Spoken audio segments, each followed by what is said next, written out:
She's not what you'd expect. She's tough and feisty, but gentle and tender. She makes millions and gives millions to the poor. She cries, she laughs, she teaches, she comforts. This is the Dani Johnson Show. So there's something that a lot of people in our audience don't actually know about us as a company, and that is where our profits go. So can you tell us where the money goes? So the money that DaniJohnsonCom makes, after, of course, taking care of the staff, and the staff has a profit sharing bonus, and of course the IRS gets like, actually a big portion, more than, anyway, I think they almost get most of it. Anyway, so the profits, like, right, every single order that comes in through our office, immediately 10% is taken off the top, and it goes straight to taking care of kids who have no food. So it goes straight to feeding an orphan. And then with the profits, like at the end of the year, we know what all of our profits are, and then we are able to do other projects with that, like freeing kids out of the sex trade, putting in wells, building houses for the extreme poor, and taking care of widows and the elderly. So that's where the profits go. I do not take a salary, and I don't touch the profits. But that has not always been how you've chosen to direct your money. So I want to go all the way back to when you first started in business. What did that money mean to you then? Such a great question. Okay, so when I first started in business, you know, I was a 19-year-old kid who had majority of my childhood was spent in poverty. So we were on welfare, and then, like I said, in many other places, like the dinner sometimes would be Wonder Bread and margarine and garlic salt. So when I was about 14 years old, my parents got the fullness of the settlement for my mom breaking her neck. So 2 years we had money, right? So now it went from like only pasta to steaks, and just the cheapest of everything to like the most expensive. And they spent money like absolutely crazy. They bought a big house, 3,000 square feet. They bought like 6 cars. My mom had a huge diamond. Like they just went completely hog wild in every way that they could. So I was there for 2 years of that.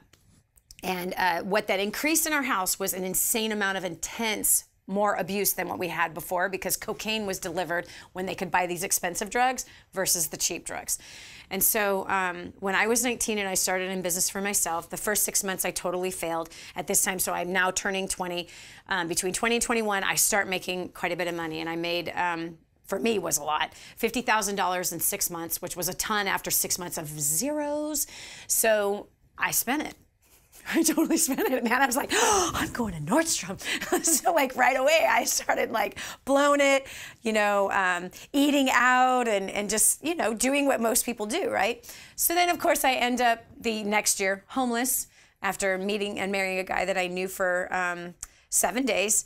And now I'm homeless. And then after being homeless, I started a business from the trunk of my car in a payphone booth and make $250,000 my first year. Now, here's what's interesting, is that after I made that first $50,000 and then I ended up homeless, I was like, oh, you're always thinking, I wish I would have like saved some of it. You know what I mean? Why did I buy all those suits and all those accessories and all those clothes, and why did I eat out so much? Like there's so much, when you've screwed up financially, you do look back and go, you know, I should have done this, I should have done that. And then you quickly forget that. So anyway, so I had made that $250,000, and I lived pretty frugal in that first year. I lived pretty frugal, and then bought a house, and then furnished it with everything that was nice, and then there you go again. You're right back to your bondage of spending, and yeah, like I had $25,000 spending sprees. Rode around in limos. I traveled all over the country. First class, stayed in the Waldorf Astoria Hotel. Like, had a limo pick me up from the airport, and I was hungry and I wanted McDonald's. So the limo took me through McDonald's. I mean, this was like my normal everyday life. $5,000 suits, just crazy. $1,200 dinners, you know, bought cruises for all my friends. Just crazy. Like I blew it like crazy, like it was nothing. And then got married, started having kids, and then, you know, my kids were dressed from everything from Nordstrom's $100 pair of little tiny shoes for my daughter, like like just dumb, right? So those 10 years, the first 10 years of making all that money, we like lived a first class, ridiculous life. Bought lots of houses, you know, $1 million houses with 10 acres and pools and tennis courts and views of the backside of Yosemite National Park, you know, 7 couches, just excess in every form of the word. Yeah. So I want to know how you thought that was going to make you feel and how it actually made you feel. Okay. I think that the way in my mind, first of all, I had learned initially from a millionaire, right? And I went to these seminars, right? And so that they would kind of tell me what success looked like, right? So it was like, he was in limos, right? He had like 6 cars. He would go down to the Cayman Islands. He had a yacht, you know what I mean? So he had this like crazy lavish lifestyle. So that's what I thought it was supposed to be. So I tried to follow in suit, paid cash for Mercedes, paid cash for another one.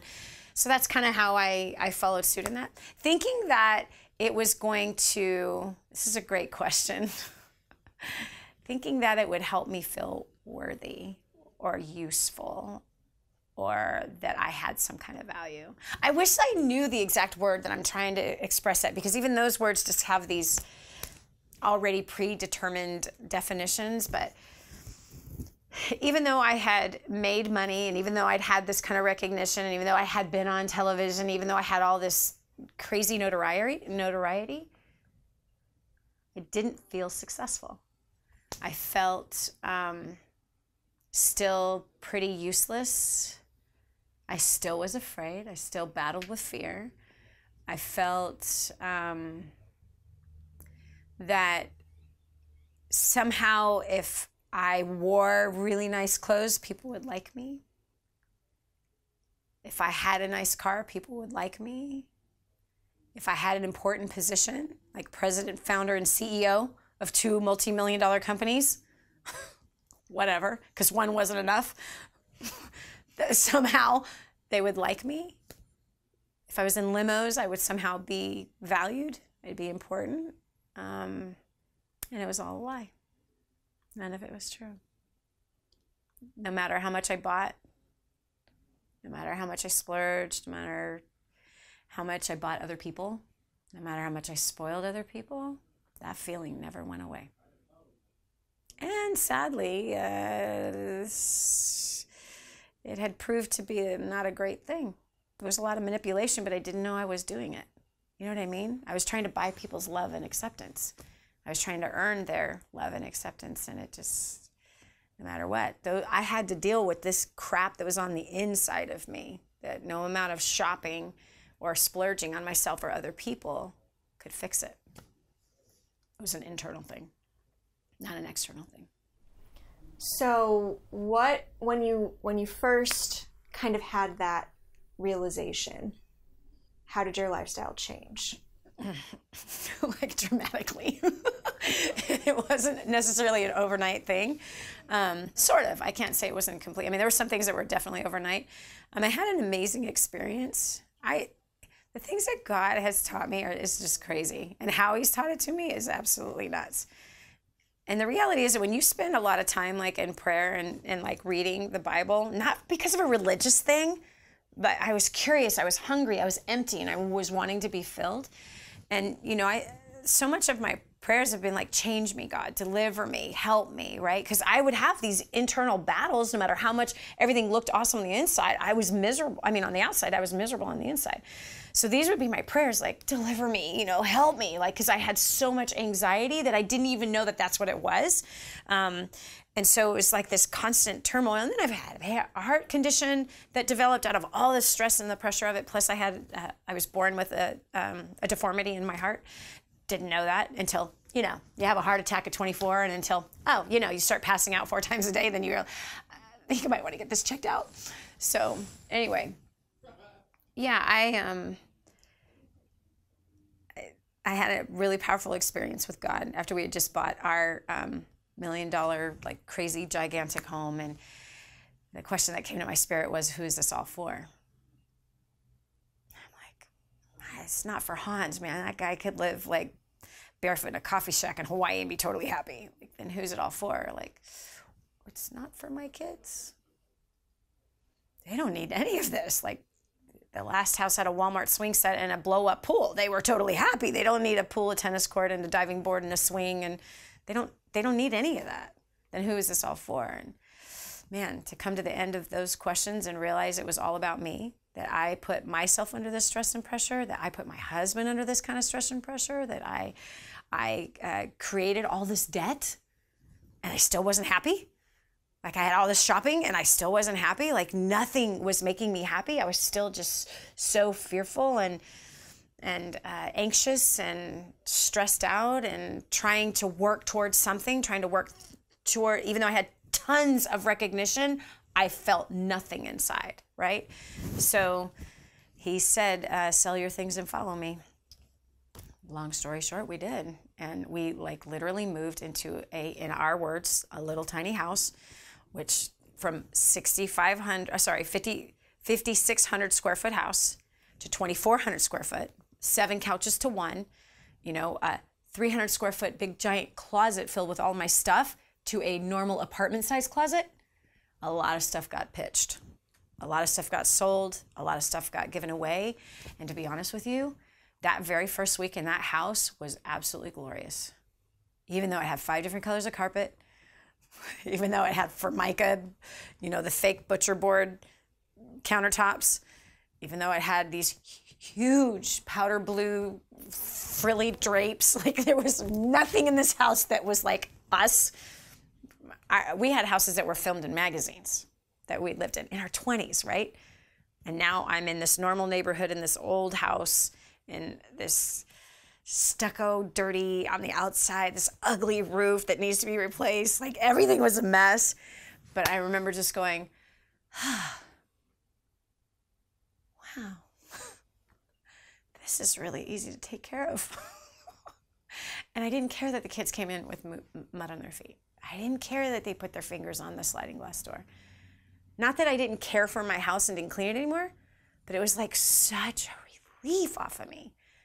And I remember before we moved, I remember having this vision that a lot of friends would leave because we no longer had the big house and I was retired now and I wasn't the speaker anymore and I didn't have these big businesses anymore. We just sold everything and that did happen. That literally did happen. People that we thought were really close friends just completely disappeared. I was replaced by doctors' wives and other more successful people, and we just were like, people just like forgot about us. And that was harsh, man. That was crazy. But again, I sowed that, right? I bought people's acceptance with how I lavished them with gifts and dinners and entertaining them. It wasn't a true relationship. It was like a facade. So, how did you decide that this business was going to be set up the way that it is, specifically to care for the poor? So here we're living in this small little house, and I felt the intense desire to help people again.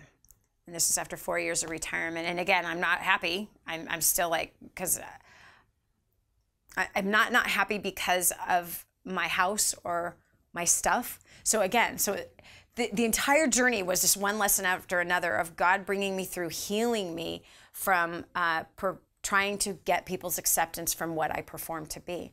So that whole journey was to just rid all of that crap right out of me, and he clearly 100% did. So then it came to Dani Raw. Who am I? Who am I? What am I really about? And when I came down to the bedrock of who I wasn't, and then discovering who I was, I had such a passion to help people. And this burden was so very strong, and I just kept crying out to God, please use me. Please use me. Do something with my life. And he really stirred me to speak again and to help people, like to help bring the answers that we had just learned through those 4 years, right? Which is where War on Debt was birthed, right? And learning how to become frugal, being faithful with the little, which now is the first time we've ever been able to create wealth, was because we learned God's financial principles versus just money, greed, gluttony. It was like, okay. So we started a business, and the whole point of starting it was to give. See, I sat in church one day and I heard about girls being abducted and being sold into the sex trade in Thailand. And it wrecked me. It absolutely wrecked me to my core. And I felt so purposeless at church. Even when we had made millions, all we were good for was writing a check. That's it. We had no place in that church besides a tithe. And so then we moved up to the mountains and I felt the same thing. Like, I have no purpose here. So the tithe is less because I'm not making millions right now, right? So, okay, whatever. But all we're good for is a check. When I saw on that screen the whole sex trade thing, it wrecked me so bad. And I turned to Hans and I said, we wrote a check for $2,000 for that. And I remember going, it's not enough. It's not enough. Like, what is this $2,000 going to do? It might help one kid. There's millions of kids that need help. It's not enough. Now, $2,000 is a pretty big check to write, to donate to helping some missionary, right? Or some kind of ministry that's doing something. But to me, it wasn't enough. And that kept just resonating inside of me, and it made me mad that it wasn't enough. And that's when I began to pray, like, God, like, give me a chance to do something. Please, like, use me in some way. And if I ever got the chance to speak again, I want to tell the truth about you. I want to tell the truth about where the state of the church is right now. I want to tell the truth about money. And let me equip people to succeed wildly so we can help this. Like, we can make a difference in this. And so there was the birth of DaniJohnson.com. How many homes have been built? A lot. We have built, just in the last 3 years, we've built 1,500 homes, which is pretty awesome.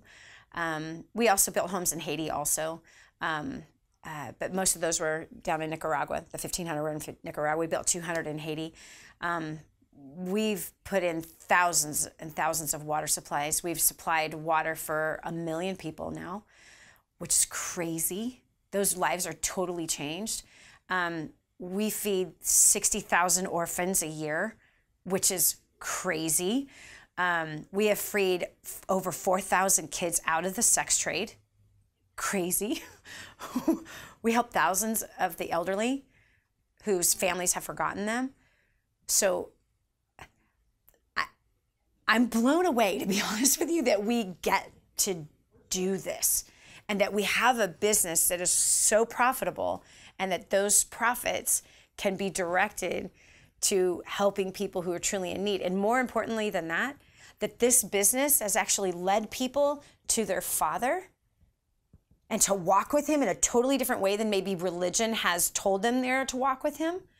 So it's led them to Him in a deeper relationship there. Those people have also been able to be free of these internal struggles that they have, the same ones that I had, be free of the debt that they have, to experience true freedom emotionally, true freedom mentally, true freedom spiritually, true freedom physically and financially, and turn around and join us on this crazy, wild adventure of taking the profits from a company and helping people who cannot help themselves at all. They cannot help themselves. They were born into this poverty, period, in the wrong country or the right country. And maybe it's our mandate to do something about it. I'm Nicaraguan. When I went to Nicaragua, it was like, I could be that child who's dirty, who has no clothes on, who has no food, who has no shelter. That could have been me. If my dad had not come to the U.S., that would have been me. Clearly that would have been me. So why is it not? Because I wasn't born there. And it's the same for all the rest of us. So I am so passionate about seeing families wrap their heads around and then begin to activate and using their resources in their business and in their career or their influence of their mouth through their own neighborhood to rally for those who can't help themselves. And if that means that they're raising money or they're giving money, I don't care.